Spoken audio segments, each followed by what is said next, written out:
Hey friends, welcome back to Drew Tutorial, and in this video I'm going to show you how to delete files forever on your Google Drive account. So I have a bunch of folders here. I'm going to choose one of them. Let's choose this one, and it has a bunch of files here, and I want to delete some of those files forever. So now in order to delete files forever, you want to select the particular file or files. I'm going to simply click on a bunch of files here, and I'm going to simply delete these files forever. So how do I go about doing that?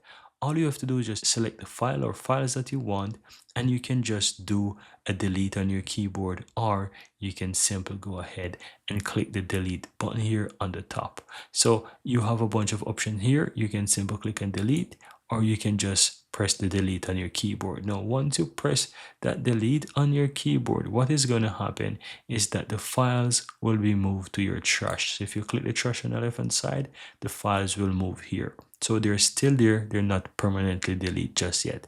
So how do you permanently delete them? You want to click on one of them, or then press a Control A if you want to do all of them at once, or just select a single one.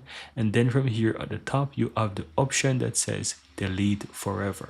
So click this button here. It's going to give you this pop-up. You simply click delete forever, and that will delete the files forever from your Google Drive.